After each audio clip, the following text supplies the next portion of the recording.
La cadena Democracia presenta Controversia. Estamos retomando con fuerza, cumpliendo las metas previstas. Hay que actuar con la fuerza que se necesita. Controversia. Sería un subsidio directo al consumidor. Una zona de seguridad del Estado. Controversia. Temas relevantes analizados a profundidad. Controversia. Con Miguel Rivadeneira. Comenzamos.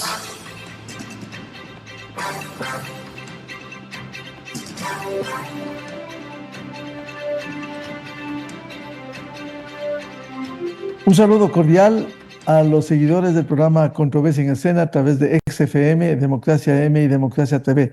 También saludamos a quienes nos escuchan este programa a través de FM Ritmo y barra Provincia de Imbabura 103.5.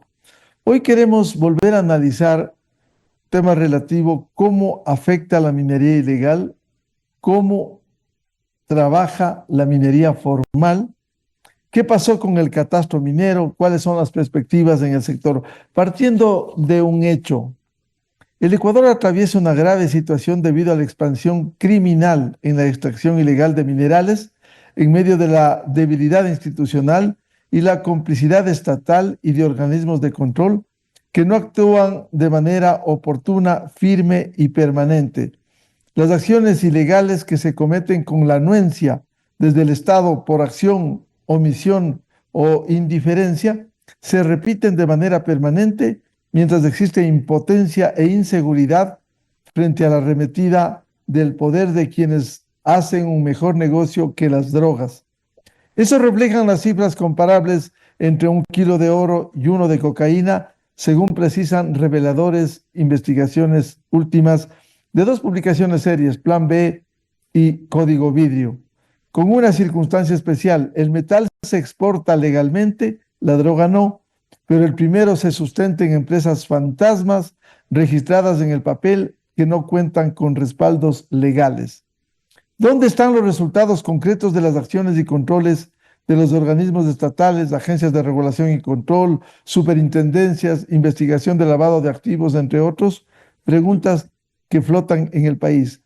¿De qué ha servido la declaratoria de la minería ilegal como una amenaza? Estos temas queremos abordar hoy con 3 invitados. La presidenta de la Cámara de Minería del Ecuador, doctora María Eulalia Silva, el ingeniero Olgel Parra, presidente del Colegio de Ingenieros de Cuenca y del Organismo Latinoamericano de Minería, OLAMI, y el abogado Franklin Soria, quien es periodista, escritor, uno de los mayores denunciantes de la minería ilegal, miembro del Observatorio de la Política Minera del Consejo de Participación Ciudadana, especialista en el tema del combate a la minería ilegal. Él ha dirigido también la agencia de prensa minera desde el 2017. Bienvenida, bienvenidos a nuestros invitados. Quisiera empezar con la doctora María Eulalia Silva. ¿Cómo afrontar este momento en donde el Ecuador vive un conflicto armado interno y en parte vinculado las bandas a este negocio ilegal de la explotación irracional de la minería, cuando la minería formal trata de trabajar aportando con el pago de impuestos en el Ecuador? Muy buen día, doctora María Eulalia Silva. Muy buenos días, Miguel. Gracias por este espacio y un saludo a mis contertulios. El Ecuador es un país bendecido. El Ecuador es un país a quien la naturaleza le dio un montón de recursos. Parte de esos recursos están abajo de nuestros pies. ¿Y qué vamos a hacer? Es la pregunta. Es una pregunta profunda que tiene que contestarse a nivel estatal, a nivel de sociedad. Creo que el tema minero debería estar en la mesa, en la sobremesa de los ecuatorianos, ¿no? Si tenemos estos recursos, queremos aprovecharlos de una manera responsable, queremos generar con ellos una serie de beneficios, por ejemplo, exportaciones que permitan la entrada de divisas que apuntalen la dolarización, por ejemplo, la dinamización de las economías locales, por ejemplo, la reducción de la pobreza, como ya está sucediendo en las zonas donde las mineras a gran escala están operando, que son apenas 2 en el país. ¿Queremos eso? ¿Queremos que esta explotación minera se convierta también en un aliado en territorio para gestionar bien los servicios ambientales? ¿Podemos hacer de esta minería una alianza para evitar la propagación de la minería ilegal? Esas son preguntas que tenemos que hacernos, porque si no decidimos, si miramos para otro lado, si es que dilatamos estas decisiones, si es que creemos que dejar de concesionar, por ejemplo, va a dejar un territorio prístino, nos estamos engañando. El Ecuador es un país con potencial minero y también es un país a quien, si bien grandes compañías de Occidente, compañías estandarizadas, han regresado a ver y han apostado por el país, también es cierto que hay transnacionales del delito que están viendo en los minerales con un oro, además que hoy la onza está por sobre los 3.200 dólares. Entonces, esas transnacionales están operando ya en el país. Entonces, transnacionales del delito. Entonces, en este país tenemos la certeza de que va a haber minería. La pregunta es, ¿qué minería queremos? ¿La bien hecha, la que nos reporta beneficios, la que puede ser controlada y eventualmente castigada si es que alguien no hace bien las cosas? ¿O queremos una minería, una narcominería, una minería criminal, como ya la están llamando, que está mermando nuestros recursos y que está dejando pasivos ambientales y que ha cobrado la vida de 11 valientes militares? La pregunta es para todos. Doctora María Eulalia Silva, a ver, ¿qué pasó con el catastro minero que se suspendiera en su momento? ¿Qué ha pasado con las consultas previas e informadas? Porque estos han sido mecanismos que de alguna manera se ha demorado el que en lugar de que ocupen territorios la minería ilegal, se adjudique formalmente con los rigurosos controles del Estado ecuatoriano, las licencias ambientales rigurosas, pero esos territorios que ocupan ilegalmente hoy las bandas criminales, simplemente, ¿por qué no se puede ocupar desde la concesión formal al sector minero? Es una excelente pregunta, Miguel. El catastro cerrado, que es el portafolio de concesiones que tiene el Estado para otorgar a operarios mineros, ese catastro está cerrado desde finales de 2017, principios del 2018, en la misma época que, o coincidencia, se dispara la minería ilegal, ¿no? Reforzando lo que acabamos de decir, ¿no? El Ecuador va a tener minería. La pregunta es qué tipo de minería queremos. Cuando paramos la minería formal, lo único que se está haciendo es incentivando a la minería ilegal. Ahora bien, ¿qué ha pasado con el catastro? Realmente nosotros vemos que en administraciones anteriores, un poco la apertura del catastro era una moneda de cambio político. Recordemos que luego de 18 días de paralización de los movimientos indígenas en las mal llamadas mesas de diálogo, porque ahí no había un diálogo, había una imposición, una de las cosas que exigían estos movimientos es que no se abre el catastro minero, ¿no? Yo me pregunto, ¿cuánto de lo que estamos viendo hoy en minería ilegal no se generó justamente en esa época, cuando no se permitió abrir el catastro minero? Me pregunto. Hoy vemos que el gobierno del presidente Noboa está haciendo algunos pasos. Yo creo que dentro de la serie de desafíos que el país tiene, vemos que este gobierno ha hecho pasos para regular, más que para regularizar, para exigir mejores y más claros procesos para la exportación de oro. También vemos que ha hecho pasos para la apertura del catastro minero. Sabemos que están trabajando de la mano del BID para afinar la herramienta informática que sirva para ese catastro, pero también están depurando las graficaciones, también están trabajando en el marco normativo que va a permitir ese concurso al momento de otorgar concesiones. Entonces, todo eso está muy bien. Creo que cada vez más se hace evidente que la apertura de ese catastro tiene que darse y que tiene que darse pronto. No solamente para atraer inversión fresca, no solamente para alimentar una parte de la minería que es muy importante, que es de exploración, Los proyectos de exploración de hoy son las minas del futuro, y desarrollar un proyecto de exploración toma años, así es que estamos tarde para empezar a alimentar ese pipeline, ¿no?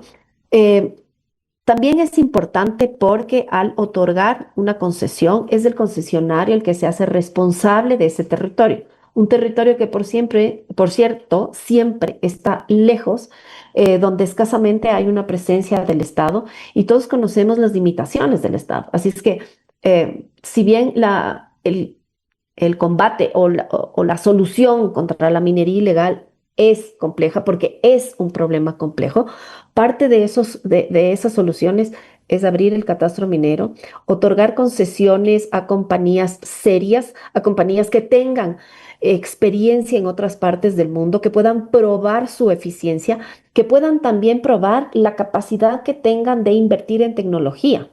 Entonces, creo que los ecuatorianos tenemos que concesionar a la minería industrial, sin duda, pero también tenemos que ser muy exigentes con quien viene. Bienvenido al ingeniero Olger Parra, presidente del Colegio de Ingenieros de Cuenca y del Organismo Latinoamericano de Minería, OLAMI. ¿Cómo ve usted esta problemática sabiendas de que el Ecuador cuenta con enormes reservas mineras? Sin embargo, esta distorsión que existe, que gana terreno la explotación ilegal de los minerales, hoy aliados a bandas criminales que resulta un mejor negocio que incluso la droga, y exportan a veces con empresas, como se ha demostrado en investigaciones, empresas de papel, empresas fantasmas, y que sacan un jugoso negocio ilegal en el país. Ingeniero Parra, muy buen día. Buenas tardes, muchas gracias por la invitación. Un saludo a todos los participantes en este panel. En realidad, este conflicto de la minería ilegal acarrea durante muchos años.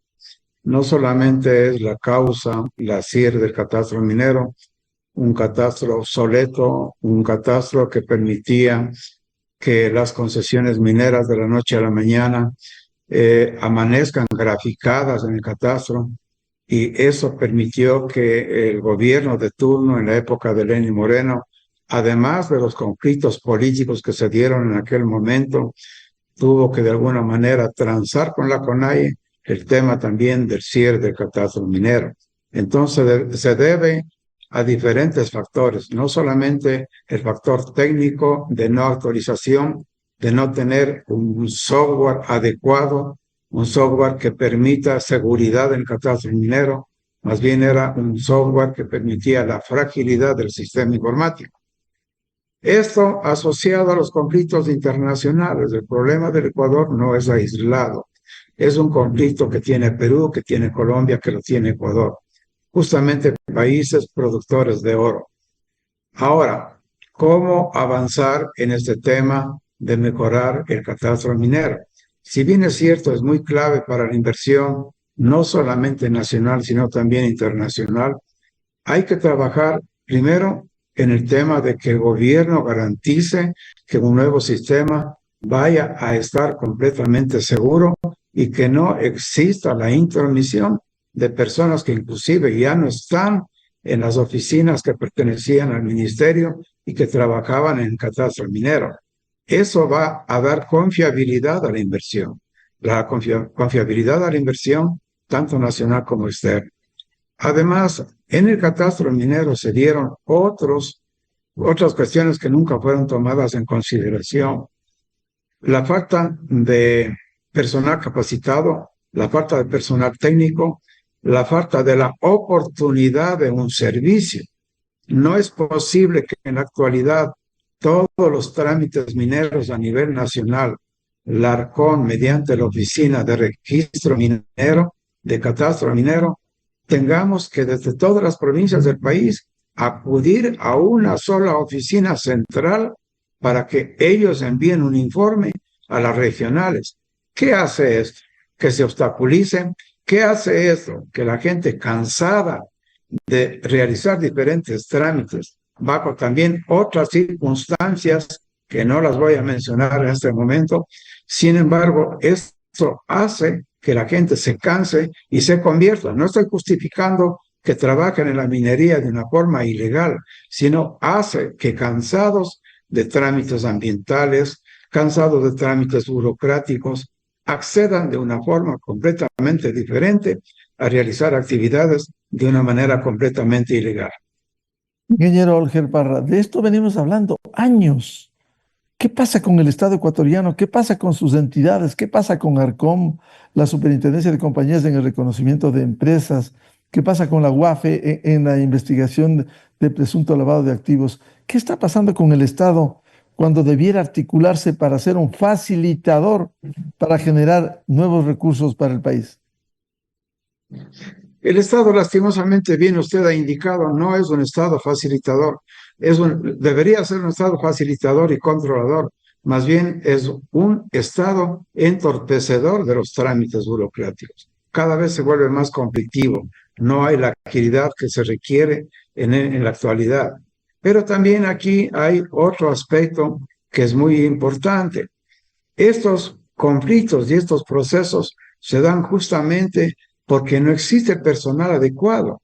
Usted encuentra regionales de minería con una secretaria, el director y probablemente máximo 2 técnicos. En Arcom sucede algo similar. ¿Cómo puede la gente salir a territorio a controlar los trabajos mineros? ¿Cómo puede salir a comprobar qué actividades son? Si la gente está trabajando lícitamente o ilícitamente, si tienen los permisos respectivos o no los tienen. La UAFE, el SRI, instituciones que están llamadas a cruzar información. No sabemos cuánto exportamos de concentrados al año. Sabemos de las grandes empresas productoras, de las 2 que se han mencionado, pero no sabemos del resto. Hay una gran cantidad, como un 30% de la producción nacional de concentrados mineros que son de la pequeña minería. La pequeña minería no está bien controlada, no está bien auditada. Se contrata técnicos mineros únicamente una vez al año para los informes anuales. El resto del año no hay técnicos que el ministerio debería obligar a que sean permanentes en las concesiones mineras.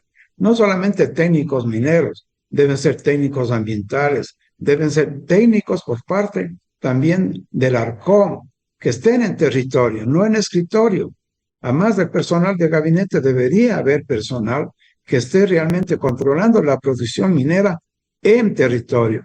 Y el Estado ecuatoriano debería tomar otras medidas. ¿Por qué no se compra el Estado ecuatoriano también el oro en el Ecuador? Esa también es una de las buenas maneras de poder controlar la producción de oro en el Ecuador, como lo están haciendo otros países. Han incursionado en la compra de oro respectiva en cada país. Bienvenido al doctor Franklin Soria. Él es abogado, periodista, escritor de la Agencia de Prensa Minera y uno de los periodistas que más ha investigado en estos temas de la minería y especialmente el seguimiento a la minería ilegal. Recuerdo aquellos reportajes en Buenos Aires, provincia de Imbabura, que realmente fue un escándalo por la explotación irracional. Franklin, ¿cómo ve esta problemática en las actuales condiciones en donde ya se ha identificado bandas criminales vinculadas a la explotación irracional de minería? Buen día. Buenos días, Miguel. Un honor estar aquí con los contertulios. La minería ilegal tiene varias causas. Se ha señalado desde una acertada visión empresarial el catastro cerrado como uno de los detonantes. El ingeniero ha señalado también que es importante fortalecer la institucionalidad del ARCOM. Nosotros, como investigadores, añadimos, no solo es necesario reabrir un catastro, sino depurarlo, porque en ese catastro existe concentración, sobre todo de pequeña minería, de concesiones. Y en el caso de las inversiones extranjeras, no todas han cumplido con el plan de inversión. Entonces hay que reaperturar el catastro en base a una depuración y en base de un mutuo cumplimiento de las exigencias que es a la final un contrato, llámese esto concesión minera. Es necesario comprender además que la debilidad institucional del ARCOM está caotizada por un factor que lo hemos denunciado y lo volvemos a denunciar. Hay un componente de corrupción en Arcón, en las coordinaciones zonales y en las registradurías mineras, sobre todo en territorio. ¿Por qué podemos señalar esto? Porque se dio un cambiazo en las bodegas de Arcón y Barra con lo incautado en Buenos Aires, porque la provincia de Zamora, paradójicamente, tiene las dos mejores minas, por supuesto, megaminería, y tiene una gran realidad innegable de minería ilegal concentrada o evidenciada en la ciudad de Yantzaza, que el día de ayer ha iniciado una protesta por la contaminación en aquel río denominado Ortega. Entonces, todo esto construye un escenario nacional dramatizado con el hecho de la ausencia de inversión privada y por lo tanto la disminución de empleo, la estructural e histórica marginalidad a la Amazonía, a las provincias fronterizas y a la ruralidad, que hace que esta mano de obra, muchas veces campesina o indígena en la Amazonía, vea erradamente en la minería ilegal un escenario económico para solventar sus necesidades. Con esta base social, con estos elementos de corrupción y debilidad institucional del Estado, es que una vez ya la minería ilegal esparcida por el Ecuador, llegan las bandas terroristas y empiezan a ejercer control sobre estos focos. Así fue en Buenos Aires, así aconteció en el Alto Punino. Prensa Minera hace 3 años alertó al Estado ecuatoriano de lo que acontecía en toda esta franja que va desde Punino hasta Cascales, y por lo tanto no se puede resolver un fenómeno como la minería ilegal solamente desde el hecho punitivo. Están muy bien los operativos, pero hay que atacar las causas de manera que este fenómeno no se convierta, lo que se ha convertido en Perú, en el Parque Madre de Dios, donde definitivamente el Estado peruano en ese caso ni siquiera planea ya recuperar ese territorio extorsionado, extirpado por la minería ilegal. Franklin, ¿y cuáles son las causas? Nosotros aportamos desde nuestro análisis la corrupción en Arcón, la corrupción en las registradurías mineras, una necesidad de depurar todas estas entidades y la necesidad también de fortalecer institucionalmente a una actividad económica como la minería, que ocupa el escenario nacional desde varias perspectivas: interés económico, esperanza de empleo, encadenamiento productivo, noticias atroces e infames como el crimen de los 11 soldados ecuatorianos. Estas causas pueden resolverse, uno, depurando las entidades de control, depurando el catastro y, por supuesto, desde mi óptica, restituyendo un Ministerio de Minas, pero con un personal nuevo y bajo un absoluto control, no solo del Estado, sino de entidades ciudadanas e incluso internacionales. ¿Y quién debe emprender, Franklin, esta depuración de las instituciones como Arcom? Más arriba, ¿quién decide para controlar? Porque en caso contrario, aparecería que actúa aisladamente. El viceministerio de Minas fue reestructurado. Arcom, en un momento dado, tuvo un eufemismo denominado Arcem, volvió Arcom. Tiene una paridad de poder con ENAMI y con el viceministerio de Minas, regidos por la ministra, en este caso ministra de Energía. Toda esta multiplicidad de factores hace que haya una debilidad en el momento de la futura o próxima depuración. Leyendo el escenario actual, la fortaleza que le asiste al gobierno de Daniel Noboa le corresponde a Daniel Noboa o a esta entidad nuevamente cambiada de nombre, Comín, depurar y nombrar nuevos funcionarios entre los jóvenes geólogos desempleados que están en el Ecuador. Es imprescindible renovar esos cuadros, lo mínimo que se puede hacer. Vuelvo con la doctora María Eulalia Silva, presidenta de la Cámara de Minería del Ecuador.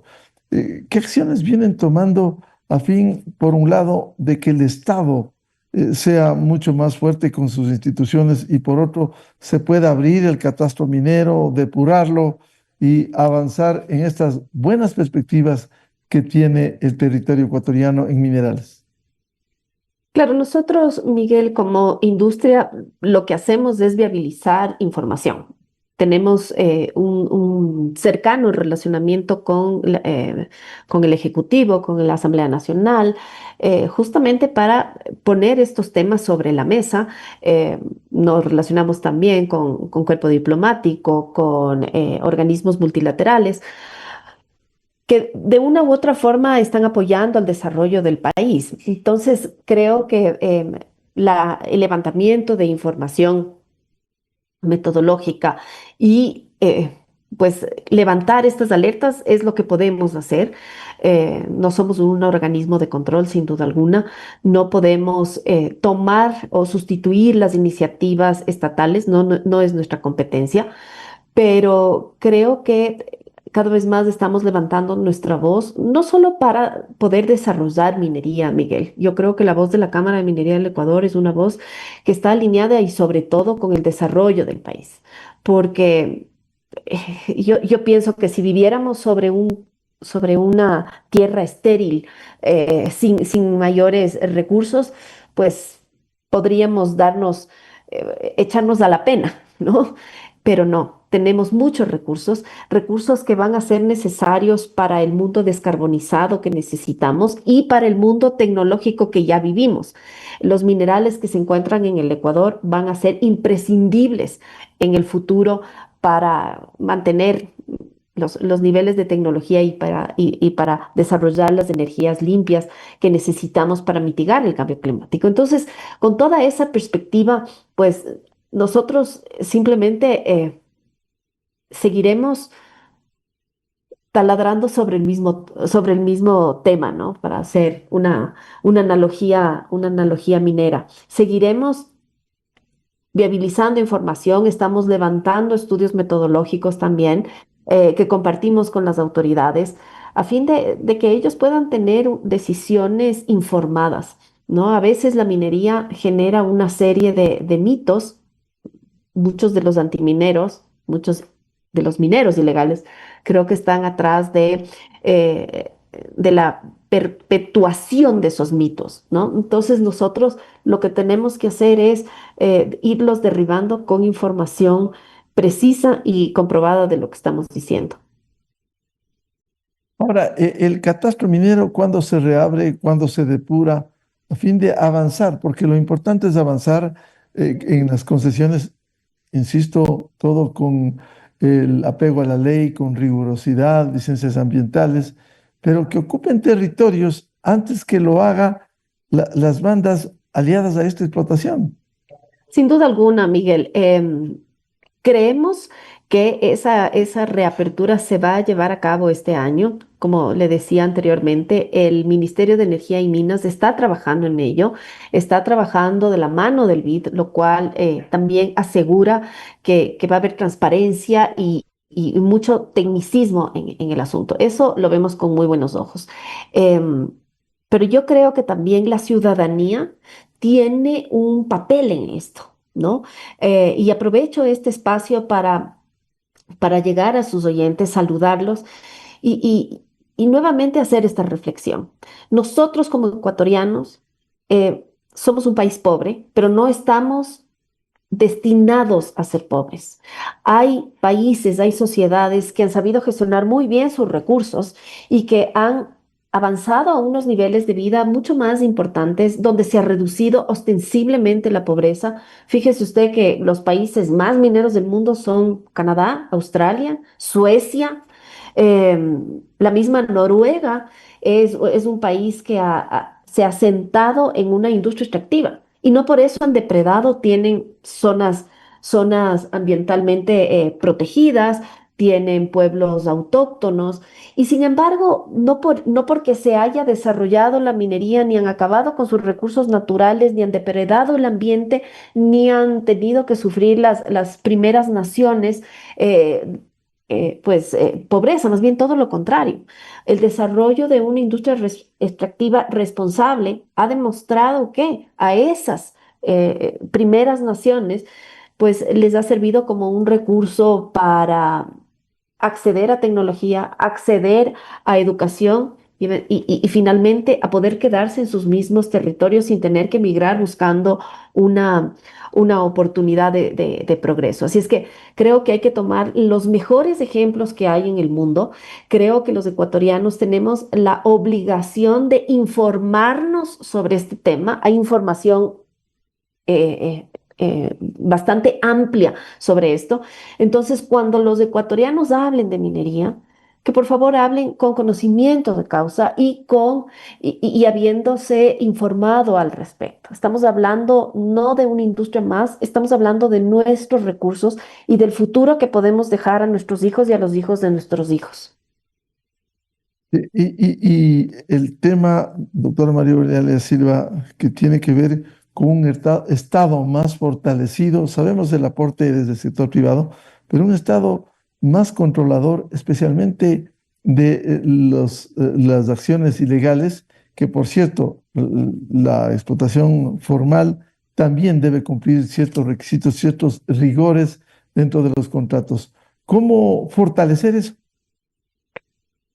La minería ilegal es una actividad que en realidad está manejada por un titiritero que no está aquí, un titiritero que está escondido. Ese titiritero es la mafia transnacional, ¿no? Esa mafia que comercia con todo, con personas, con drogas, con armas, con órganos, ahora también con minerales, y que ha visto en la región de Sudamérica el gran botín. Esto le sucede a Colombia, le sucede a Perú, le sucede a Brasil. En Venezuela, bueno, el tema ya se hace a la luz del día. Pero más allá de lamentarnos por este problema, creo que al ser un problema regional, tenemos que enfrentarlo de manera regional. Tenemos que unificar las normativas para ir enfrentando eso. Este es un problema complejo que requiere de varias acciones o de varios elementos. El Estado ecuatoriano tiene que fortalecerse para poder enfrentar a la minería ilegal. Ese fortalecimiento viene, sí, con marcos legales un poco más fuertes que permitan a las Fuerzas Armadas actuar con contundencia. También se requiere una capacitación de las autoridades del Estado, y no estoy hablando solamente del Ejecutivo, solamente de la Agencia de Regulación y Control. Franklin Soria ya lo decía en otra entrevista, es necesario formar fiscales que tengan conocimiento geológico, por supuesto, y asimismo jueces. Y también hay que decirlo, hay que trasladar estos conocimientos a la Asamblea Nacional, ahora mismo que estamos estrenando nueva asamblea, y yo quiero alertar sobre un tema. La anterior asamblea empezó el tratamiento de una reforma a la ley de minería. En esa reforma se pretende, como máximo castigo, multar a los mineros ilegales. ¿Cómo se puede multar a un criminal? A un criminal hay que llevarlo a la cárcel y además a castigarlo pecuniariamente, pero ahí no tiene que terminar la cosa, ¿no? Y yo me pregunto si eso habrá venido tal vez de alguna ingenuidad o tal vez de alguna agenda personal. Entonces, yo creo que este es un problema que hay que verlo bien en amplio, pero son varias las cosas que hay que hacer, entre esas también abrir el catastro minero. Ingeniero Olger Parra, ¿cuáles son las potencialidades que tiene el Ecuador? ¿Cómo capitalizar eso? ¿Cómo ordenar que se permita con un Estado más fuerte que haya la apertura no solo del catastro, sino las concesiones mineras debidamente reguladas y controladas, pero que ocupen los territorios que hoy lo están haciendo de manera ilegal estas bandas aliadas a la explotación irracional? Bueno, aquí también hay que hablar un poco de antecedentes antes de contestar exactamente la pregunta. La política pública minera 2019-2030 habla en uno de sus capítulos del eje 5 de fortalecer la estructura de administración, regulación y control del Estado mediante la aplicación de procesos de auditoría, fiscalización y seguimiento de la actividad minera. Por consiguiente, en el papel está escrito, sin embargo, no se cumple. A esto sumado la falta de estabilidad laboral de la autoridad minera. Creo que venimos cambiando en el corto tiempo algo así como 7 subsecretarios hasta el momento. Yo espero que la persona que actualmente está encargada como viceministro de Minas recién posesionado, con mucho conocimiento de causa, pueda sacar adelante el sector con la ayuda de todos los sectores, con todos los involucrados en el sector minero, en bien del beneficio del país. Tengo la seguridad que así lo hará. También, ¿quién controla las plantas de beneficio? Las plantas de beneficio, ¿cómo ingresa el mineral a procesarse? ¿Quiénes son los que llevan el mineral? El transporte, hay unas guías de remisión que funcionan controladas por el SRI, numeradas. En la carretera, ¿quién controla? El momento que llega a la planta de procesamiento, ¿qué registro hay? ¿De dónde proviene? ¿Proviene de una explotación legal o de una explotación ilegal?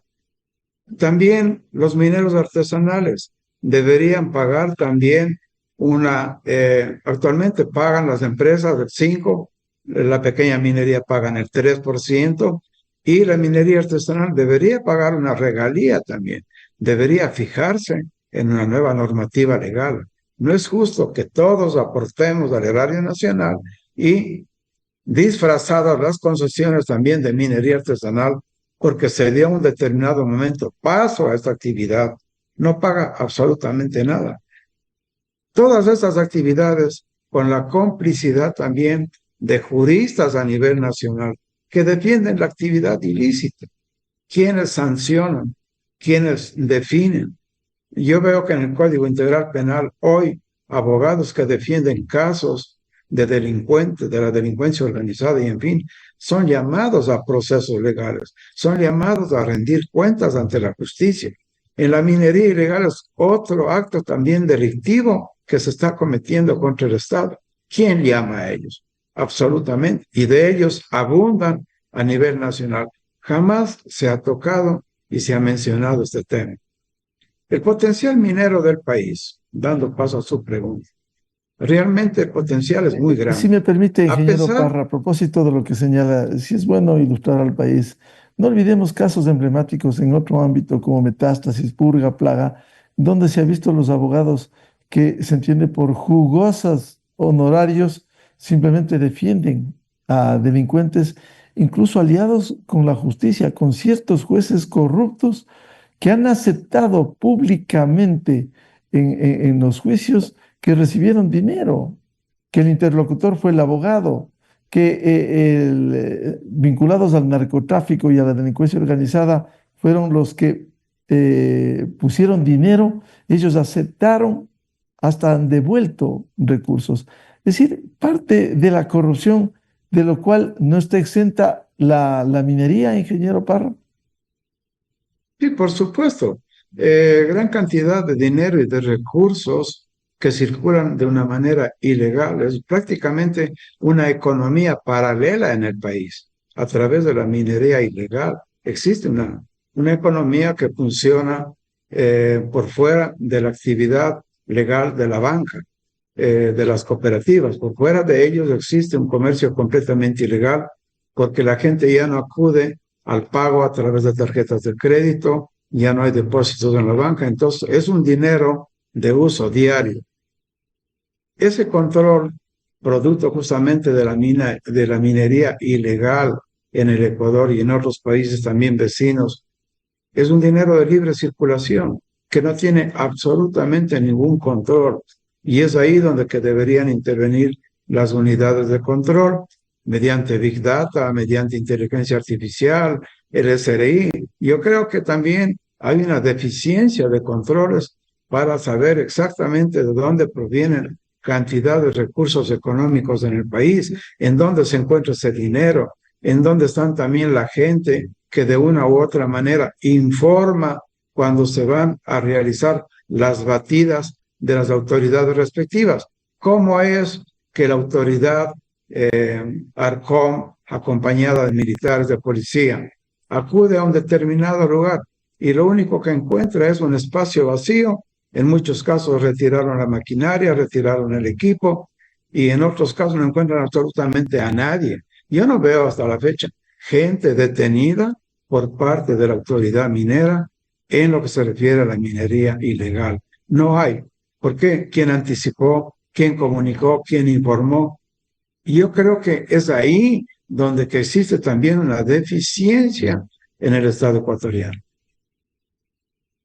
El Franklin Soria, a ver, de las investigaciones que ha hecho, ¿cómo enfrentar este problema en donde convergen no solo la debilidad institucional, la inestabilidad en la Agencia de Regulación y Control, sino también abogados y actores que a través de jugosas ganancias simplemente contribuyen a este sector ilegal que incluso con empresas de papel que se ha determinado que están registradas en la Superintendencia de Compañías, que están registradas en el SRI, pero que no pagan como la minería formal. ¿Cómo enfrentar este problema?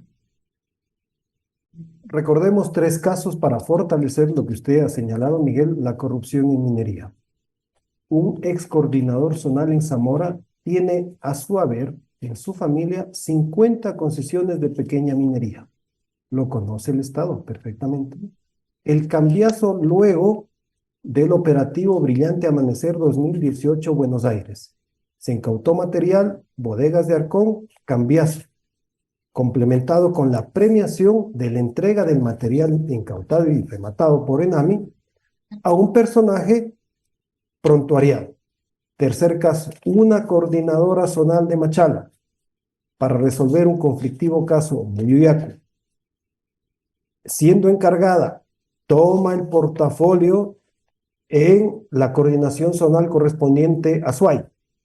Lleva, siendo un viernes, a resolverlo en Zamora. Resuelve beneficiando, por supuesto, a quien le motivaba y perjudicando y dramatizando aún más la situación de Muyuyacu y la situación de Camilo Ponce Enríquez. Denominador común, corrupción.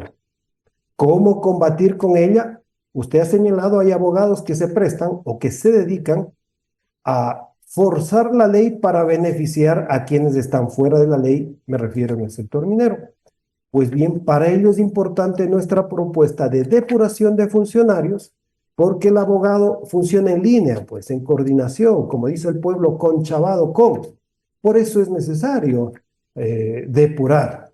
Sería una medida importante la depuración y, por supuesto, un análisis de cómo entran y salen, económicamente hablando, las autoridades, sobre todo de rango medio en minería, que son las que más se prestan para ello. Esas son medidas pragmáticas que la puede implementar el gobierno de Daniel Noboa y que permitiría sanear el escenario minero, disminuir la potencia y el poder que tiene la minería ilegal y dar paso a una inversión privada nacional y extranjera que dinamice una economía estancada como la ecuatoriana en recesión, con una demanda altísima de empleo y encadenamiento productivo, y que podamos poco a poco articular desde territorio una sociedad engranada al negocio legal de la minería y no precisamente al ilegal.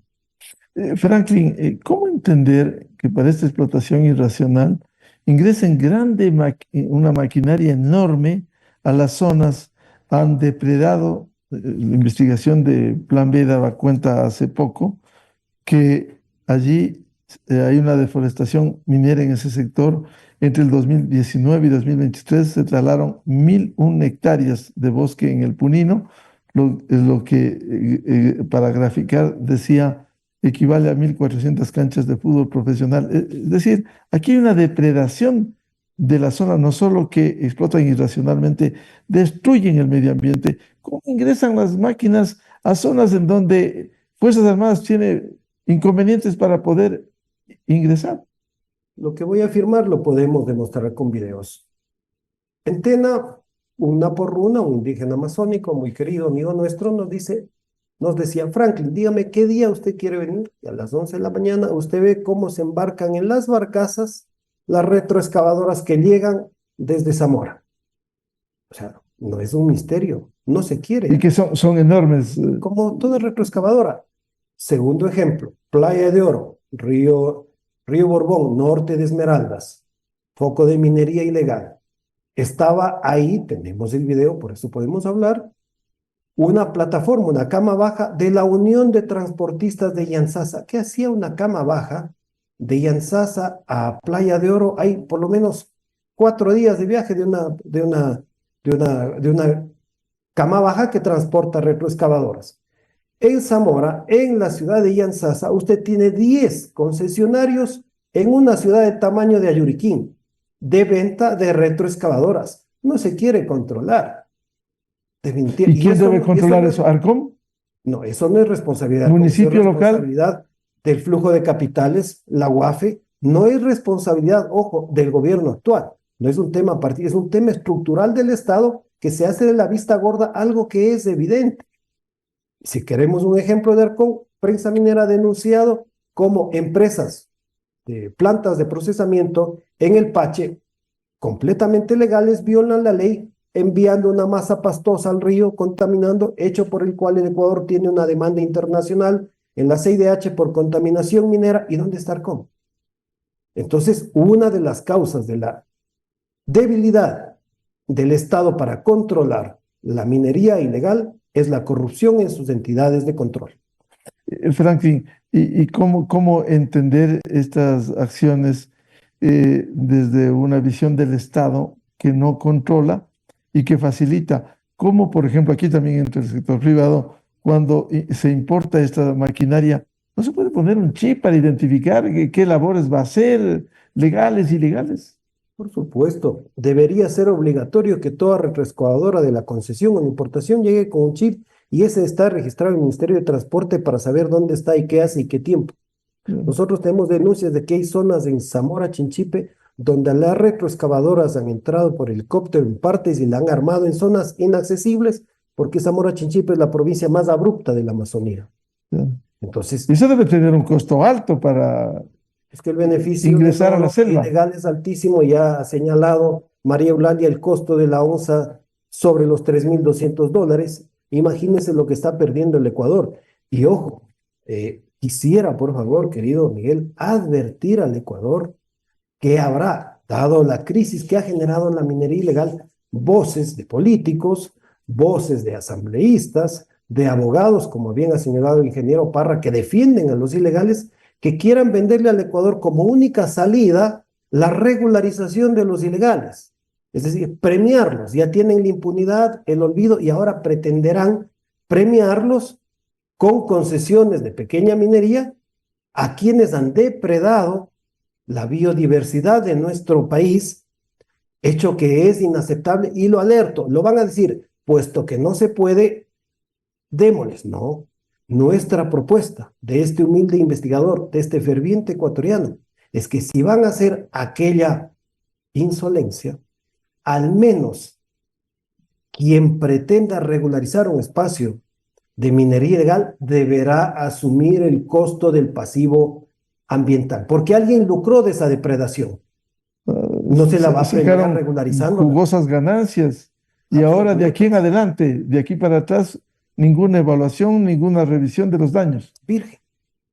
Normalizado, regular. Y el pasivo ambiental se contabiliza desde la óptica de Plan B las hectáreas. Nosotros planteamos lo siguiente, esa es por metros cuadrados. Cuando hace minería ilegal aluvial, un grupo, un personaje, una comunidad, una retroexcavadora depreda hacia la profundidad de la playa. Entonces hay otra dimensión que escapa. ¿Cómo medimos la contaminación de mercurio y la alteración que produce el remover las playas sin un criterio técnico y sin ningún plan ambiental? La contaminación presente a lo largo del río Napo de mercurio y que llega al Amazonas. De la misma manera está el río Aguarico, sin duda el Putumayo, sin duda el Zamora, sin duda el Morona. Entonces es un complejo de contaminación que no puede ser soliviantado desde las voces, que estoy seguro, esto me traerá alguna forma de complicación, pretenderán regularizar la minería ilegal sobre pretexto de la única forma de resolverla. Y los gobiernos autónomos descentralizados en las localidades no dan autorización para el uso del suelo, de territorio, ingresar máquinas, o simplemente van, se instalan y no miran, o miran para otro lado los gobiernos pero si hay maquinarias locales. de los GATS cantonales en en los incautados de Yutsupino, con logo. Son partícipes, no todos, no hay que generalizar, Claro. nunca, ninguna Y generalización. no ha pasado nada. Exacto. Y no solo eso, como los GATS controlan la minería de pétreos y arenas, muchas veces viene ahí nuevamente, como dice el pueblo, la alcahuetería. Están haciendo minería de pétreos, tierra, arenas y roca para construcción, ¿verdad? Pero en realidad están lavando esa arena con zarandas, procesando con mercurio y haciendo minería ilegal. Entonces, ha sido acertado la convocatoria del ministro de Gobierno, Reinberg, exigiendo a que los GATS aporten con información y se comprometan en el combate de la Ministro minería del ilegal, Interior, claro. porque ellos tienen el uso de las canteras y de los pétreos, y en esas actividades se esconde, no en todas, se camufla, se alcahuetea la minería ¿Y ilegal. hay sectores políticos, Franklin, que están vinculados a esto? Yo no podría hablar de sectores, pero nosotros podemos hacer... En un momento se habló hasta de asambleístas Sí, por supuesto, a nosotros nos en el han pasado. planteado asambleístas que están por salir, que defendamos lo que ellos llaman la regularización de focos de minería ilegal como única salida al conflicto. Frente a este panorama complejo, difícil, poniendo la esperanza en la explotación minera racional que deje recursos, impuestos, ¿cuáles serían las prioridades, María Eulalia Silva? Prioridades para afrontar estos problemas que en el país permita el desarrollo minero formal con rigurosos controles en el Ecuador, para que ocupen los territorios que hoy están ocupando las bandas ilegales. Miguel, primero y sobre todo una política minera de Estado. Una política minera de Estado que mire a futuro, que no se concentre en la coyuntura, sino que establezca objetivos país en 5, 10, 20 años, que trascienda a las autoridades, a las personas y a las funciones. Una política realmente alineada de todo el Estado. Esto pasa por también hacer un trabajo casa adentro, alineando a toda la cadena de mando. Muchas veces lo que se decide en el ministerio, aquí ubicado en la República de El Salvador y Portugal, no llega a territorio, ¿no? Y se ha hablado a lo largo de esta conversación, hay una incidencia profunda de la corrupción. La minería ilegal no se puede hacer sin la complicidad de autoridades y sobre todo esas autoridades están en territorio. Entonces creo que hay que alinear a esas autoridades, informarles, formarles y si es que están cometiendo actos de corrupción, pues aplicar todo el peso de la ley. Esa es la política minera de Estado. Creo que es importante en esa política minera también concatenar todas las acciones de seguridad. Yo decía, y lo vuelvo a repetir, es preciso dotar a nuestra fuerza pública de una serie de herramientas, un marco legal un poco más fuerte que les permita actuar con contundencia. Es necesario capacitarles, es necesario también dotarles de equipamiento real, ¿no? Eso es importante. Es importante actuar de manera regional para alinear las normativas. Por ejemplo, en Ecuador no se puede comprar mercurio, en Perú sí se puede. Entonces, una persona con un frasquito de mercurio pasa las fronteras. Es necesario también reforzar fronteras. Hay que seguir la ruta de la plata, hay que seguir la ruta del dinero, hay que seguir la ruta de la maquinaria, hay que seguir la ruta del mercurio, sin duda alguna. Este es un problema grave que requiere una serie de ajustes, una serie de acciones. Vemos que de una u otra manera están empezando a darse esas acciones. El proyecto de ley para la economía, para enfrentar la economía criminal es una clara demostración de la voluntad política que tiene el Estado y el gobierno nacional en este momento para erradicar este mal.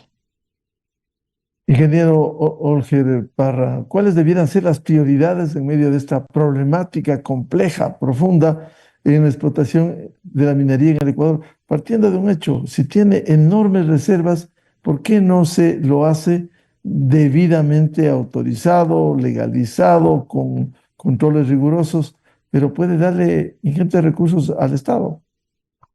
Evidentemente, yo creo que el escape financiero que deja de percibir el Estado, no solamente por el concepto de regalías, sino por tratar de mantener unos trabajos estables, unos trabajos que paguen también impuestos al Estado, trabajos en la actividad minera, que el personal sea afiliado al IES, contribuya también con el pago de impuestos de los trabajadores. El Estado está perdiendo absolutamente cualquier cantidad de dinero justamente por la falta de información. Y es ahí donde que se tiene que promover el mejoramiento de los procesos, de su eficiencia y eficacia, garantizar la transparencia en los procesos del sector, conformar un sistema integral de administración de información. La información que tenemos actualmente, la ARCOM la maneja por un lado, el Ministerio Sectorial la maneja por otro lado, cuando debería trabajar en línea, conjuntamente con el Ministerio del Ambiente, conjuntamente con el SRI, conjuntamente con la UAPE. Ese anclaje de información en línea, en equipo, permitiría conocer en segundos todo lo que está pasando con cualquier concesionario minero, cosa que no lo tenemos actualmente. Conocer en las exportaciones mineras de los concentrados qué cantidad de mineral va. Solamente se habla de oro, cobre y plata. Y los otros minerales, me pregunto. Y la otra cantidad de minerales, que son alrededor como de 30 minerales que se van en los concentrados, sabemos los ecuatorianos, tenemos esa información, qué cantidad de dinero sobre esos valores se están pagando regalías o no se están pagando regalías, o solamente nos hemos enfocado en el oro, cobre y plata. No solamente de las grandes empresas, me refiero también a los concentrados de la pequeña minería y de la minería artesanal. Conformar un sistema integral de administración de la información, mejorar los procesos de obtención de los actos administrativos previos de manera intersectorial, generar espacios de diálogo y concertación a nivel nacional. Es muy importante que el señor viceministro, nombrado recientemente, con su característica de diálogo, de apertura, llame a un espacio de concertación, empiece a trabajar en territorio con los concesionarios mineros para conocer las dificultades, saber en qué lugares ven afectados sus intereses, en dónde existe la actividad, porque de alguna manera la minería legal también se ha convertido en minería ilegal. Y esa particularidad no la han mencionado en ningún momento. Y ahí es donde que habría que ponerle mucha importancia. La minería legal también se ha convertido en minería ilegal. Por diferentes motivos, por diferentes presiones, por diferentes circunstancias, que las tendría que investigar las autoridades que corresponden. Ingeniero Parra, ¿y por qué no establecieron para tener en el tiempo permanencia una política de Estado? Bueno, está establecida la política pública minera llamada 2019-2030. Ahí se habla de una gran cantidad de objetivos, de trabajos que se deben realizar. Es decir, ya hay un plan trazado que probablemente... ¿Y cuánto se ha cumplido de eso? Si es del 2019 a 2030. Casi absolutamente nada, porque estos cambios mediáticos de la autoridad minera no han permitido que exista una secuencia de las actividades. No les sienta bien, mucho cambio, viene un viceministro, tiene una política, viene otro, tiene otra idea, y así nos hemos pasado durante muchos años con cambios y cambios y cambios, cuando debería ser un sector tan importante dentro de la economía nacional, pero con mucha estabilidad. Por ahí yo pienso que es uno de los espacios y de los pasos que tiene que dar el gobierno en esta administración, que se encuentra preocupado por la serie de circunstancias y de delitos que está atravesando el país, no solamente en la minería ilegal, sino también en otros aspectos de la sociedad ecuatoriana. Franklin Soria, de la experiencia, ¿cuáles debieran ser las prioridades para enfrentar este problema múltiple a fin de que el sector minero formal pueda aportar mayormente al país y se combata con rigurosidad a la minería informal. Ha señalado acertadamente el ingeniero Parra que existe un plan minero de desarrollo, en inversión, incluso denominado, pero a ese plan y a todos los planes y a todas las políticas hay que recordar que siempre son perfectibles. Las leyes no deben, ni las constituciones pueden estar escritas en piedra, deben modularse de acuerdo a la necesidad, no solo del Estado ecuatoriano, sino en este caso del mercado mundial de minerales y metales. Entonces, la construcción de la política minera, que acertadamente apunta María Eulalia Silva, debe ser por parte del Estado, pero con la participación de la parte privada, nacional y extranjera, pero no solo a nivel empresarial. Yo he postulado la necesidad de construir un gabinete minero en el cual estén las universidades, la academia, los investigadores, los observadores de la ética y del manejo de la ética en la minería, en la gobernanza minera, nacionales y extranjeras. ¿Para qué? Todo lo formulado que ya está pueda ser llevado a la parte. Hoy cuenta, y solo hoy, el Ecuador con una estabilidad democrática incuestionable. La fuerza política que tiene Daniel Noboa debe ser encaminada a fortalecer los escenarios productivos, en este caso la minería, a través de la reconstrucción de un ministerio de minas, con la reestructuración y depuración del personal, la depuración del catastro minero y la posible reapertura. Habría que ver si se ha cumplido primero con lo que se esperaba de ese catastro antes de ampliarlo o antes de abrirlo, y sobre todo con una participación de los gobiernos locales y de los señores burócratas de intermedio, de manera que la política pública, la voluntad ejecutiva, las disposiciones ministeriales o viceministeriales no se diluyan en el camino y cuando lleguen a territorio todo quede en manos del técnico de ARCON, del funcionario de la coordinación zonal, es decir, en nada.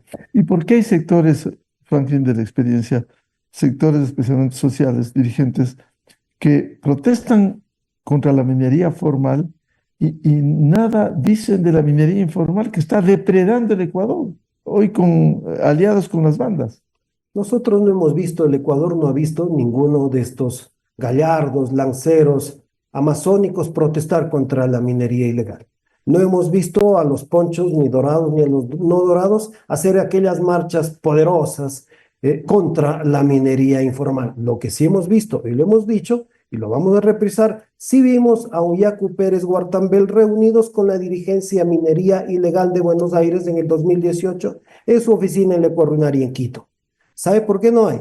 Porque como ellos tienen una expectativa política derivada de mantener en un conflicto permanente a la minería formal con el Estado y en base a ese conflicto ganar espacio en autoridad política, no les interesa resolver las cosas de territorio y prefieren llevarlo al debate abstracto de una política anti-extractivista en un país cuya economía básicamente es primaria desde la colonia agroexportadora y que no puede salir, en el caso de que se esperase salir de ese extractivismo, dejando de ser extractivismo. La única manera de evolucionar del extractivismo es hacer un extractivismo controlado en todos los ámbitos, humano, social, político, ambiental, económico, financiero, para que ese excedente, que no es poco, en la demanda mundial de capitales, permita al Estado desarrollar inversión en investigación biodiversidad, en darle algún valor agregado a ese mismo material minero que hoy nos toca exportarlo, como bien ha señalado el ingeniero Parra, de manera en bruto y sin los controles necesarios que debería tener. Muchas gracias por aportar a este debate para hablar cómo afecta la minería ilegal, para tomar conciencia de lo que sucede, que se fortalezcan las instituciones de control, el Estado ecuatoriano que mantenga una política permanente y cómo fortalecer también a la minería formal con los rigurosos controles que debe haber en licencias ambientales, en supervisión de las tareas que cumplen y también las perspectivas en el sector minero del Ecuador. Muchas gracias a María Eulalia Silva, presidenta de la Cámara de Minería del Ecuador, el ingeniero Olger Parra, presidente del Colegio de Ingenieros de Cuenca y del Organismo Latinoamericano de Minería, y al doctor Franklin Soria, abogado, comunicador e investigador de la prensa minera. Muy amables. Muy buen día. Gracias, Con buenos esto- días. Muchas Muchas gracias. gracias, encantada. Gracias. Gracias, Con Miguel. esto cerramos el programa Controversia en Escena a través de EXA-FM, Democracia M y Democracia TV. También saludar a quienes nos siguen a través de FM Ritmo Ibarra 103.5, provincia de Imbabura. Y a los miles de seguidores del programa Controversia en Escena, les deseamos un feliz fin de semana a todos. Muy buen día. Esto fue Controversia. Temas relevantes, analizados a profundidad. Miguel Rivadeneira vuelve el próximo sábado.